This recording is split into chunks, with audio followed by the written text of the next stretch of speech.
Okay guys, welcome back to Pondscapes of Charlotte. It's me, Uncle Ben. I own this company now, as you can see.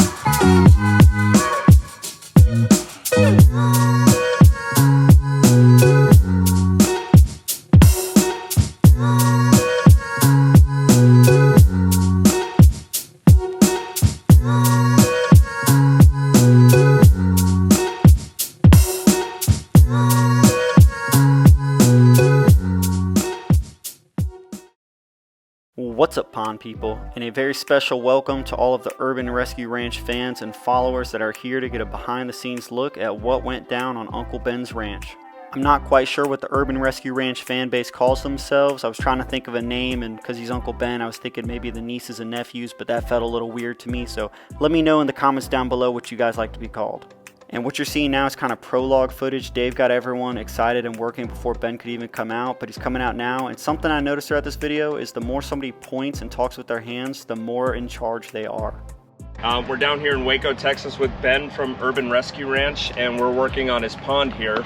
Pond's already in. Oh, pond's in. I guess we're done, so thank you guys for... The water clarity is not what we really want it to be, so we're going to be installing a wetland filter and an intake bay. We'll be using it for doing a lot of things, but mainly the capybaras. We'll have a nice pond to swim in. We'll also be rescuing waterfowl when we start doing wildlife rehab, so we're really thankful for you guys. We've been doing this for a while, but we brought in the masters, Pondscapes of Charlotte. They're going to take it to the next level for us. You want to add anything, Brad? I think we're ready. Let's go do it. Cool. Let's do it.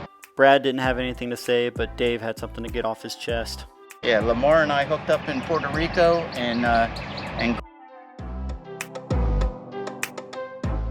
Greg hooked us up with you, and it's a big collaboration that's going to work out for everybody. Alright, so we're going to start by draining out the radioactive waste that Ben calls a pond, and then we're going to go ahead and get started on the intake bay over here. So this intake bay is going to be where all of the trash and floating debris floats to. Brad appears stuck, and I can see panic starting to set in. Side note, I sprinkled in animal clips all throughout this video because, you know, why not? We're on the Urban Rescue Ranch. We're also going to go ahead and start digging out the wetlands filter. This is where all of the major filtration is going to be occurring to keep this pond clean. And while we were digging, we found this rare footage that's either two dudes in charge discussing something, you can tell by the amount they point, or it's two shepherds from the year 20 BC trying to figure out where to put their herds. And here is the herd. Wow, compelling stuff. Now that the vat is pretty much drained out, Ben's got some crawdads to rescue, so he's going to do his thing. Oh, we got a bunch. That's dinner. Dude, look how many there are. They're all fighting. They're all... Yeah. He kind of looks like one of those crawler zombies from Call of Duty, or maybe like he's doing a performative art piece or something. But anyways, he was able to save a lot of the crawdads and stored them in this auxiliary pond across the way. Along with adding the wetlands filter in the intake bay, we're also going to expand the existing pond by making it deeper and wider all around so Uncle Ben can use it for whatever he wants. While that's happening, we're going to dig out a special spot in the wetland filter for each of the two snorkel and centipede combos we got going in there. And digging those special spots requires the delicate hand of a pond man because the excavator can be a little too aggressive for those finishing touches. But we got another machine putting in work, the donkeys hauling back the absurd amount of bags and rocks we got up front. Oh, whoa, didn't know you could do that with one of those. That's definitely interesting. Okay.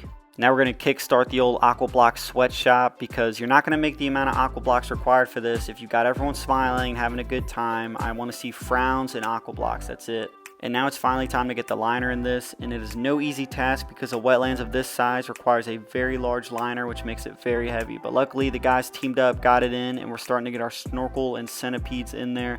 We're getting a little bit of gravel in there to set them level, but you can see what they look like now and kind of what we had them looking like at the end of the day as we head into day 2.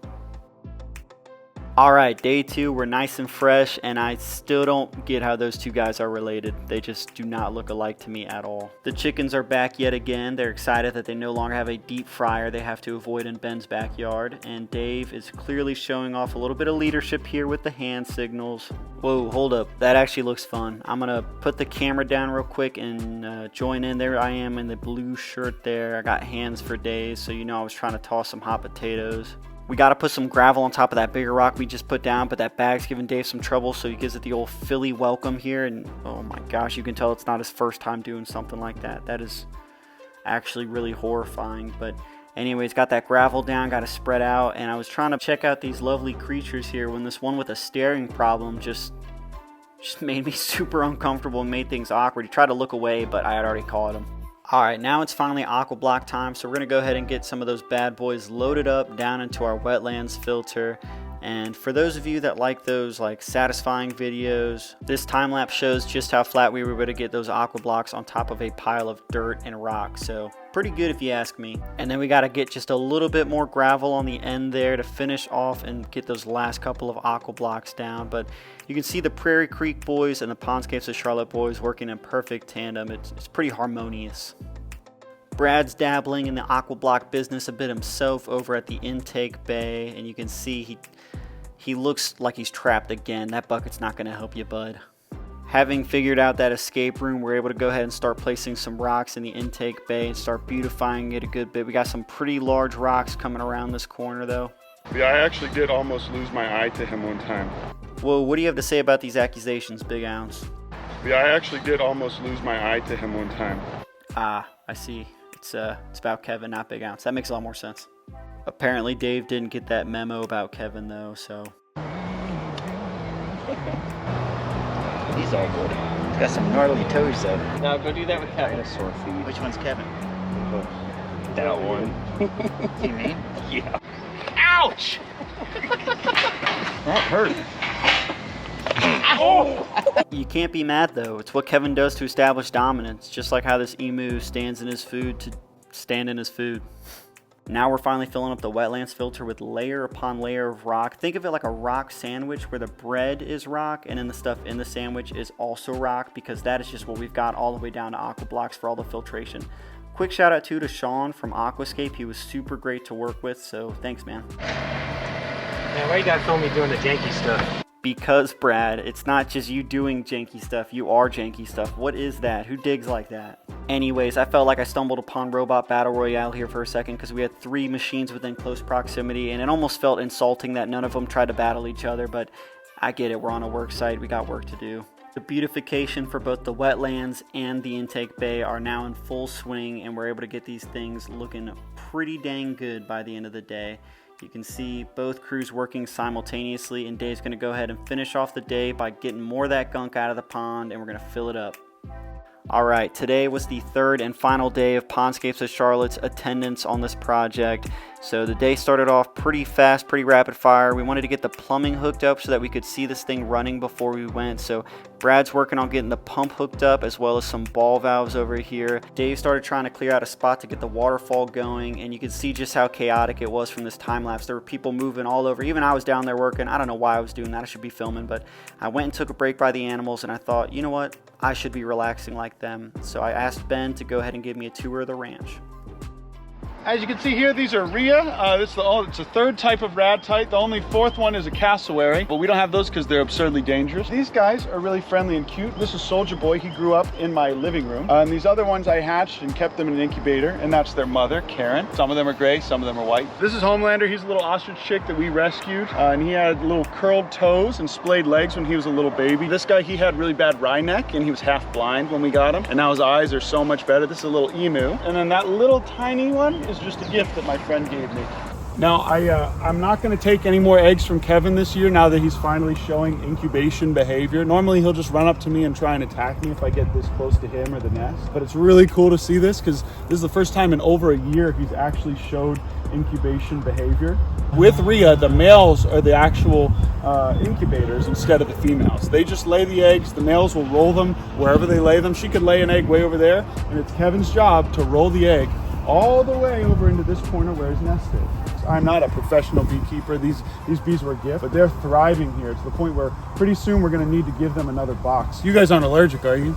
No. Okay, good. Because we also don't have EpiPens.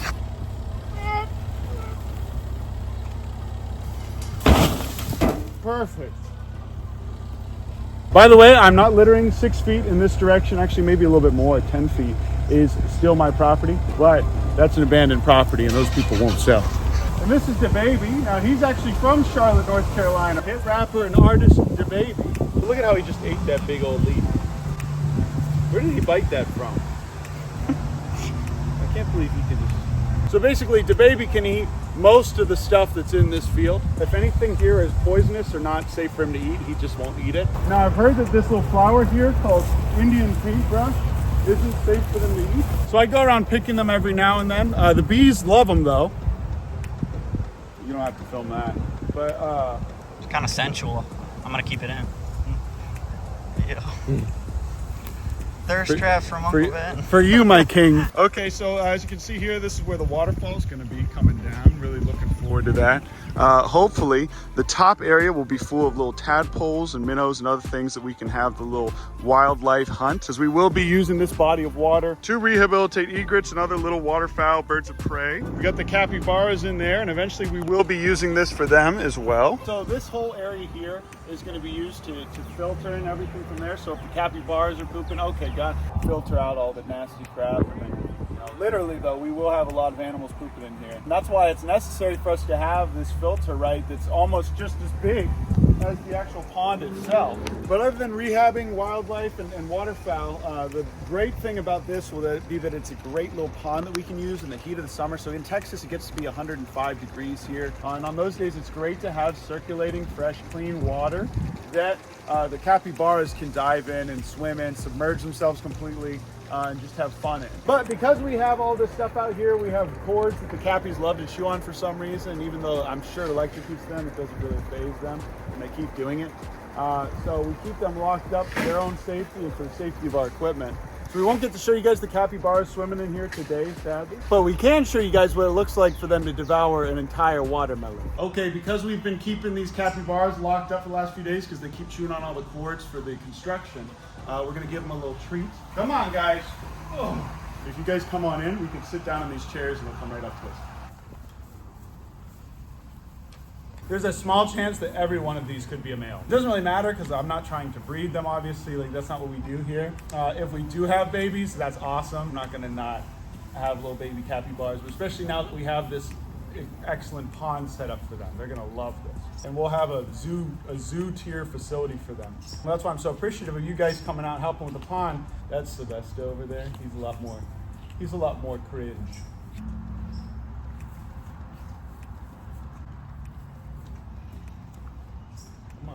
What's up, guys? Today we're gonna be doing some ASMR. While these guys were munching the melon and having a good time, I did see the cringe Sylvester over here just trying to act like the straw was pretty good too. He's like, oh yeah, it's nice, but this straw, have y'all tried the straw? So I felt bad for him. I tossed him a little piece of watermelon. If you look in the bottom left of your screen, you'll see the watermelon I gave him, and he just didn't even eat it right, and then he disrespected my gift by walking on top of it in a way. So I don't know if we're friends or not. I don't know. And then this one's got the little gimpy arm, like he's trying to pretend to be like some sort of victim, like, oh no, don't hurt me, but at the same time he's getting like the best pets in the world. Thank you, Ben, for that little mini vacation here on your ranch and showing us around. But now we got to get back to the stresses of trying to get this thing done enough to have it running before we head all the way back to Charlotte. It's good because it's like pointing where the water's supposed to go. Yep, it certainly is, Ben, and it is going right where it needs to go. So here's what it's looking like, as done as we are going to get it here on our final day. The Prairie Creek Pond boys are going to stick around and finish it up, but usually if you've seen my other videos, I do a little finishing montage with music, but there's not really any point in doing a montage when the finishing shots are clearly not done. But I do have some cool drone footage to show you guys, and also thank you, Sean, for letting me get some footage for what it does look like all the way done. Here is it all the way done a couple of days later after we left. This footage is again courtesy of Sean from Aquascape. And you can see the wildlife, not wildlife, they're chickens, but the animals are having a great time on it already. There's our intake bay, and you can see over across the pond to the waterfall and the wetlands filter. And this is going to get even more clear in the coming days. I think Ben's already got some footage of it, so does Aquascape, and so does Prairie Creek Pond, soon to come, I believe. But you can see this thing is spectacular already, and it's only going to get better. I do not recommend diving headfirst into that, but you know, can't stop a Prairie Creek boy. Alright, now rewind real quick to our last day where we say goodbye. Hey, it's Dave with Pondscapes of Charlotte, here with Brad and Lamar. We hooked up one night at the bar, talked for 2 hours, and next thing you know, I feel like I've heard this kind of story before. we're on a build in Waco, Texas. We really appreciate you inviting us in, man. Definitely. Thank you for coming. With you. Thanks, Lamar. Yes, Brad, thank you. All right, guys, we're out here with Uncle Ben, my pops, and we've been here for like 3 days just grinding in the hole, and it's not done yet. Lamar still has a couple more days left to go. Ben, thank you for having us out here, man. Yeah. It's been awesome. Thank you guys so much. You guys have been working, these guys have been working non-stop, doing the most incredible things. We really appreciate it, you guys. But yeah, thank you guys so much for coming out. We're looking forward to seeing how this thing runs. And you have to come back out whenever, whenever we're all done. If you guys like the video, make sure to like, comment, and subscribe. Smash And that like button. You want to hit that What is it? endorsement? Let me see, I wrote it down. I fully endorse Pondscapes of Charlotte. They are an excellent company. All right, thank you, man. Yes, thank you. Nailed it. Please shout me out. Please, please, please, please, please, please. Make sure to follow It's called Urban Rescue Branch. Urban Rescue Branch, aka Urban Rescue Branch, the real name. We'll see you on the next one. Peace. Later.